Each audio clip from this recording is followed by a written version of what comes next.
Assalamualaikum, salam sejahtera dan salam kemanusiaan. Hari ini kita berada di Balai Polis Jalan Tun Razak bersama dua orang pengadu. Dalam kes pengadu pada hari ini, pengadu telah membuat pinjaman sejumlah wang dan telah melakukan pembayaran balik kepada beberapa akaun seperti yang diarahkan oleh pihak sindiket Along ni. Tapi malangnya apa yang berlaku, pihak Along masih lagi meminta wang yang amat tidak masuk akal lah, dengan jumlah yang amat besar.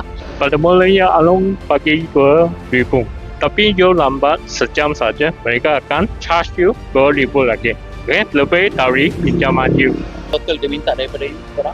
Sekarang mereka minta saya 42,000. So dia ada kacau sama you kan? Family ke apa ke?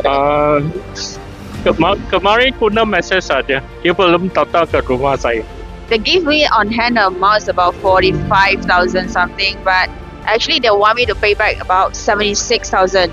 And you're just late about 9 minutes, then they were charging me about 14,000 for the late charge. Yeah, so 76. You already paid? Yeah, I already paid Another 70. Yeah. Hanya mereka yang berdaftar di bawah KPKT boleh memberi pinjam wang, dan ini secara nyata telah melanggar Seksyen 5-2 Akta Pemberi Pinjam Wang 1951.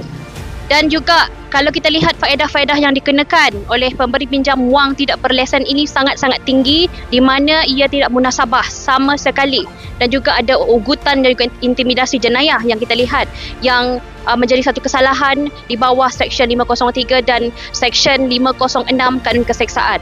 Kita berharap agar satu tindakan dapat dilakukan oleh pihak agensi siasatan, di mana segala bukti akan diserahkan kepada pegawai penyiasat, dan sekiranya berlaku kesalahan-kesalahan ataupun ada terdapat elemen-elemen di bawah akta yang berkaitan, kita mohon agar satu dakwaan dapat dilakukan di mahkamah. 谁看到这个视频，你们有面对到阿龙的情况下，你只要记得，我现在不跟你讲原则，不跟你讲法律，不跟你讲道德，我们纯粹跟你讲的是法律的立场。你要坚持的途径就是法律的立场，你要用正确的途径，就是一路的报案，直到警察部个 IP 抓阿龙为止，这个东西才有办法去句号。